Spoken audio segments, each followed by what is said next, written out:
Hello, welcome to 5S menu. അപ്പോൾ നമുക്കൊന്നുകൂടെ എത്ര എളുപ്പത്തിൽ തന്നെ ചെമ്മീൻ റോസ്റ്റ് ഉണ്ടാക്കുന്നത്, അധികം സാധനങ്ങളൊന്നും ഇല്ലാതെ. ഫ്രൈ അല്ല, എന്നാലൊരു കറിയല്ല, ജസ്റ്റ് ചെറിയൊരു റോസ്റ്റ് പോലെയാണ്. അപ്പം എന്തൊക്കെ വേണമെന്ന് നോക്കാം. നമുക്ക് ചെമ്മീൻ, കഴുകി വൃത്തിയാക്കിയ ചെമ്മീൻ, കറിവേപ്പില, ഒരു കഷ്ണം ഇഞ്ചി ചതച്ചത്, പിന്നെ ഒരു 1/4 കഷ്ണം സവാള അല്ലെങ്കിൽ ചെറിയുള്ളി ആണെങ്കിൽ ഒരു 5-6 ചെറിയുള്ളിയായിരിക്കും നല്ല ടേസ്റ്റ്. എനിക്ക് ചെറിയുള്ളി കയ്യിലില്ലാത്ത ഞാൻ സവാള എടുത്തിരുന്നു.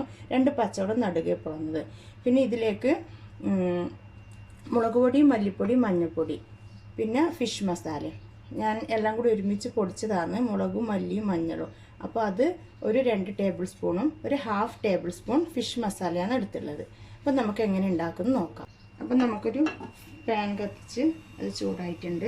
അതിലേക്ക് നമുക്ക് വെളിച്ചെണ്ണ ഒഴിക്കാം. ശരിക്കും ഇതിൽ വെളിച്ചെണ്ണ തന്നെ വേണം, എന്നാലേ നമുക്ക് ആ നാടൻ രുചി കിട്ടുള്ളൂ. ഇത് വെളിച്ചെണ്ണ ഒഴിച്ച് അത് നന്നായി ചൂടായി, വെളിച്ചെണ്ണ നന്നായി ചൂടായതിന് ശേഷം നമ്മളത് ഓഫ് ചെയ്യുന്നു. ഗ്യാസ് ഓഫ് ചെയ്തിട്ട് ആ ഓഫ് ചെയ്തതിലേക്കാണ് നമ്മൾ ഈ മസാലകൾ ഇടുന്നത്. ഇതിലേക്ക് മുളക് പൊടി, മഞ്ഞൾപ്പൊടി, മല്ലിപ്പൊടി, കുറച്ച് ഫിഷ് മസാല ഇട്ടിട്ട് നന്നായി ഒന്ന് ഗ്യാസ് ഓണാക്കി ചെയ്യരുത്, അത് കരിഞ്ഞു പോവും. ഓഫാക്കിയിട്ട് നന്നായി ഒന്ന് അത് മിക്സ് ചെയ്തിട്ട് ചൂടാവട്ടെ ആ മസാലകൾ. അതിന് നല്ലൊരു മണം വരുന്നുണ്ട്. നല്ല മണം വന്നതിന് ശേഷം നമുക്ക് ചെമ്മീൻ ആഡ് ചെയ്യാം. കഴുകിയ ചെമ്മീൻ ആഡ് ചെയ്ത് നന്നായി മിക്സ് ആക്കിയതിന് ശേഷം നമുക്ക് ഗ്യാസ് ഓൺ ചെയ്യാം. ഇനി നമുക്ക് ആവശ്യത്തിനുള്ള ഉപ്പിടാം. നന്നായി മിക്സ് ആക്കിയതിന് ശേഷം കുറച്ച് വെള്ളം ഒഴിച്ചിട്ട് ഒന്ന് അടച്ച് വെക്കാം.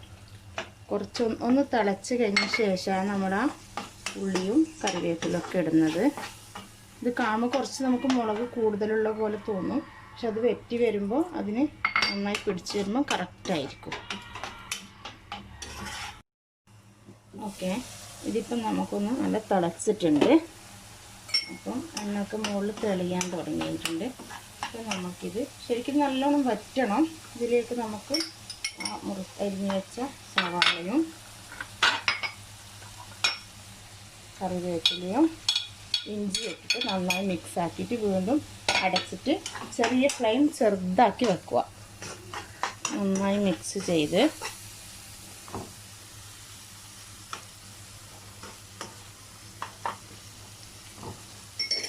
ഫ്ലെയിം കുറഞ്ഞിട്ട് വെള്ളം ഒഴിക്കണ്ട, അതിൽ തന്നെ വറ്റി മസാല നന്നായി പിടിച്ച് വരും, എണ്ണ തെളിയുന്നേരം. ഓക്കെ, നമ്മൾ ചെമ്മീൻ നല്ല വറ്റി മസാല ഒക്കെ പിടിച്ച് നല്ല ഡ്രൈ ആയിട്ടുണ്ട്. നമുക്കിനി കുറച്ചുകൂടി ഡ്രൈ വേണമെങ്കിൽ ഇന്നും ചെയ്യാം. നമുക്കിപ്പോൾ ചെറിയൊരു ഇതിലാണ് ചോറിനൊക്കെ കഴിക്കാൻ സൈഡ് ഡിഷായിട്ട് നല്ലത്. അപ്പം നമുക്കിത് ഓഫ് ചെയ്യാം. അപ്പോൾ നമുക്കിത് നല്ല സേവിങ്ങിലേക്ക് മാറ്റാം. നമ്മുടെ ചെമ്മീൻ റോസ്റ്റ് ഇവിടെ റെഡി ആയിട്ടുണ്ട്. അധികം സാധനം തക്കാളി അധികം ഒന്നുമില്ലാതെ ചെയ്യാൻ പറ്റുന്നതാണ്. ചോറിന് ഇത് മാത്രം മതി നമുക്ക് കഴിക്കാൻ. അപ്പോൾ എല്ലാവർക്കും ഇഷ്ടമായാൽ ലൈക്ക് ചെയ്യുക, സപ്പോർട്ട് ചെയ്യുക. Okay, thank you.